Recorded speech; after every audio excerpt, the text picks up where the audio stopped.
Hey and welcome to Neverwinter with Aragon. So with today's patch on PC, we're getting an update to our calendar. And we can see as far as June the 2nd there, with the Siege of Neverwinter returning on May the 12th. That's great. It's another appointment event where we can get these tokens of achievement along with tokens of challenge. Tokens of achievement can be these rewards, your Golden Warhorse, your Will Soul Genasi. Again, you can see the appointment event vendor just here with these different rewards, these different tokens, and you'll spend those tokens to obtain your wonderful rewards. Now, along with that, we're going to, yes, be getting the return of the Day of the Dungeon Master. You can see that just here on April the 14th. This will be a 3-week event, 21 days, and they've changed it up a bit from the last time we've seen it. The last time we had this event was about 3 years ago in 2019 on March. They've changed it so that we shall be obtaining,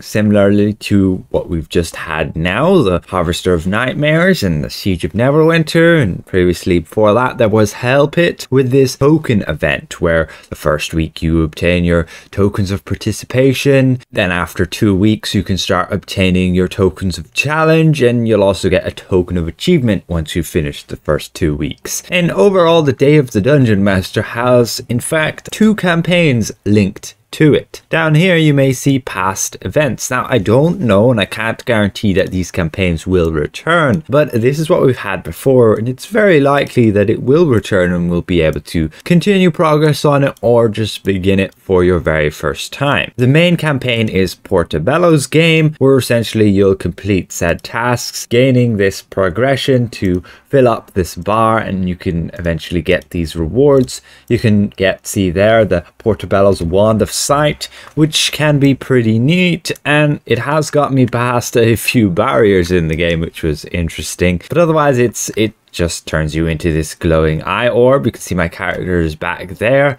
and let's say I want to just sit here, I can click and basically teleport back to your character. It allows you to wander off and explore with the eye while your character just sits back. And along with that, you'll progress up, picking up some fashion, and you'll then also get a free companion, Stalldorf. It is unfortunately just green, and it does have a very good benefit of giving just combat advantage on its equip power, and as summoned it's not too great.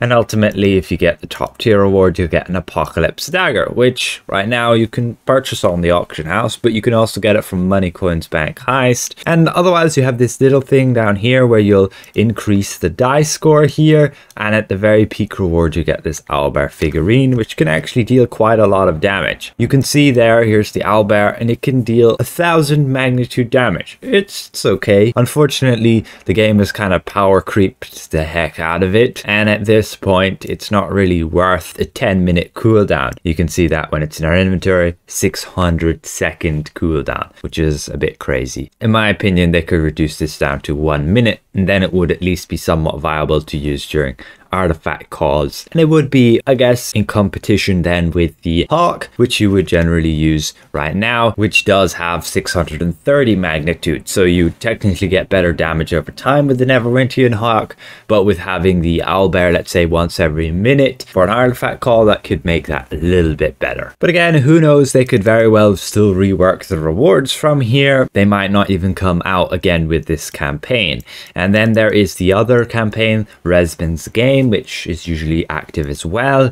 You'll complete these tasks by expending like these crystal dice, getting these rewards. Here you get a bunch of different foods. These are the general foods linked to this event. You get stamina every 3 seconds, you get hit points every 3 seconds, or you get action points every 3 seconds, and you can complete these tasks to get more of that food and ultimately get to the top tier of getting a bunch more, and allow you also then to farm this food during the event as well. And overall, you can see like a quick trailer of the event itself. Essentially, you'll end up Unlike a tabletop, if you've ever played D&D and you'll turn into like a miniature, your character won't be animated really. You can move around, still cast your powers, but you'll be limited to a little disc sitting on the platform, which is pretty cool. You'll have these different challenges which you can test yourself, like how good's your damage, how good's your control powers, and then there will be events which you can go queue into and essentially farm out rewards. We can see with these documents here, these are the blogs they have posted. You might on week 1 get Trial of the Traps, where essentially you'll have this dungeon filled with different traps. Then the second one, week 2, you'd get like Artificer's Workshop, which is just another mini dungeon where I believe you can fight a beholder tank in it. And finally you'll have week 3, which is a Rock Falls. Essentially you have these mini dungeons, and although enemies also have these discs under their feet and move a bit weirdly, but overall it's a good bit of fun. You can see here the bit of the map layout, your different challenges, and I don't believe we'll get 4 weeks, so I'm not sure how they're going to do it with like strange things at their Barrowdawn Inn. And ultimately they had 3 years ago introduced like the Deck of Few Things artifact, which you could obtain. Had some neat benefits there, but nothing too great other than reducing their damage for a period of time, your enemies. And that's it. You can obtain like this vanity pet, you can obtain these different rewards from your Apocalypse Dagger, your Pewter Golem, Green Slime, and your different foods here as well. And overall you do actually have a chance to obtain a Beholder personal tank mount. It is a very low chance and I never managed to get my hands on it. And we can scroll through the different blogs here as well. This was the Wattler Companion, which you could use to essentially get double the amount of campaign progress. Double, yes. And it's this companion here, the Wattler, which is actually an augment.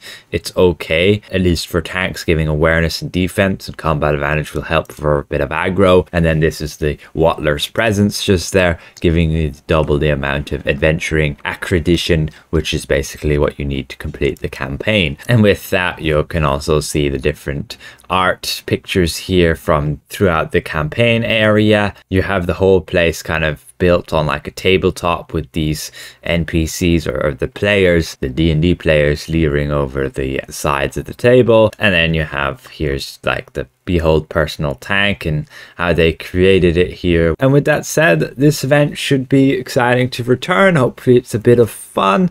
And overall, with today's patch, we will be getting this new mount, Omen of Despair, and there are going to be a few known issues with it. Essentially, it will allow you to equip it multiple times and also be consumed. So don't go equipping a second one if you've already equipped one. And the Unicorn mount will apparently also have the same issue. We'll be getting the Challenge of the Gods event. I might go over a video, quick tips on how to complete that and get what rewards you want. And then again, you can see with the Legendary Flying Carpet, they've also gone and fixed up its power, since I'm pretty sure they're copying and pasting that onto the new Omen of Despair mount. And overall, again, the seals of Crown of Keldagon being nerfed and the Zen market adjustment. They have changed so that insignias will stack, which is wonderful. And also you won't be able to use the Metallic Ancestry Dragonborn and the Metallic Dragonborn token if you already unlocked the race. So with that said, hopefully this is somewhat insightful to you guys. If you want to have a quick look again over the calendar updates, you should be able to see this on the live server once the patch is complete today. But yes, we're getting the Sewer's Most Foul, or the Fight of the Foul event.